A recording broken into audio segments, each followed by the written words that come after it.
നമസ്കാരം. പശ്ചിമ ബംഗാളിലെ സന്ദേശ് ഖാലി ഗ്രാമത്തിൽ ഉൾപ്പെടെ 7ഓളം വില്ലേജുകളിൽ നിരോധനാജ്ഞ പ്രഖ്യാപിച്ചിരിക്കുകയാണ് മമതാ ബാനർജിയുടെ സർക്കാർ. സംസ്ഥാനത്തിന്റെ ക്രമസമാധാന നില തകരാതിരിക്കുന്നതിന് വേണ്ടിയാണ് ഈ 7 പഞ്ചായത്തുകളിലും അതിന്റെ 500 മീറ്ററോളം പരിധിയിലും 144 ഇപ്പോൾ ഏർപ്പെടുത്തിയിരിക്കുന്നത്. ഫെബ്രുവരി 19-ാം തീയതി വരെ ഈ ഒരു നിയന്ത്രണം ഉണ്ടാകുമെന്നുകൂടി പറയുന്നുണ്ട്. ഗ്രാമത്തിലെ സ്ത്രീകൾക്കെതിരായ ലൈംഗിക അതിക്രമങ്ങൾ വർദ്ധിക്കുന്നതിനെ തുടർന്ന് BJP ആണ് അവിടെ വലിയൊരു പ്രക്ഷോഭത്തിന് തിരികൊളുത്തുന്നത്.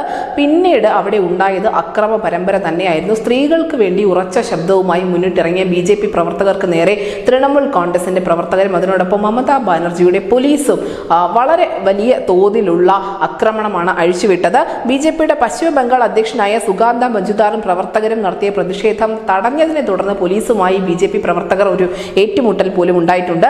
TMCയുടെ നേതാവായ ഷാജഹാൻ ഷെയ്ഖും സഹായികളും തങ്ങൾക്കെതിരെ നടത്തിയ കുറ്റകൃത്യങ്ങൾ എണ്ണി പറഞ്ഞുകൊണ്ട് സന്ദേശ് ഖാലി ഗ്രാമത്തിലെ സ്ത്രീകൾ വലിയ പ്രതിഷേധമാണ് ഇപ്പോൾ അവിടെ ഉയർത്തിക്കൊണ്ടിരിക്കുന്നത്. നമുക്കറിയാം, പതിറ്റാണ്ടുകളോളം പശ്ചിമ ബംഗാളിന്റെ അധികാരം കൈയാളിയിരുന്ന ഇടതുപക്ഷ പ്രസ്ഥാനത്തെ താഴെയിറക്കിയത് ബംഗാളിലുള്ള സ്ത്രീകളുടെ നേതൃത്വത്തിൽ നടന്ന ചെറു പ്രക്ഷോഭങ്ങൾ തന്നെയായിരുന്നു. അതേ പതിപ്പ് തന്നെയാണ് ഇപ്പോൾ തൃണമൂൽ കോൺഗ്രസിന്റെ കാലഘട്ടത്തിലും ആവർത്തിക്കുന്നത്.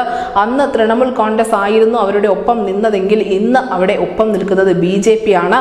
അന്ന് തൃണമൂൽ കോൺഗ്രസ് CPM-നെയാണ് ഭരണത്തിൽ നിന്നും താഴെ ഇറക്കിയതെങ്കിൽ ഇപ്പോൾ അതിനുള്ള ശ്രമങ്ങൾ നടത്തുന്നത് BJP ആണ്. BJP പറയുന്നത് മമതാ ബാനർജി രാജിവെക്കണം എന്നുള്ള ഏറ്റവും പ്രധാനപ്പെട്ട ആവശ്യം തന്നെയാണ്. എന്തായാലും തൃണമൂൽ കോൺഗ്രസിന്റെ പ്രവർത്തകരും BJP പ്രവർത്തകരും തമ്മിൽ അടിയും തിരിച്ചടിയും മുന്നേറിക്കൊണ്ടിരിക്കുകയാണ്.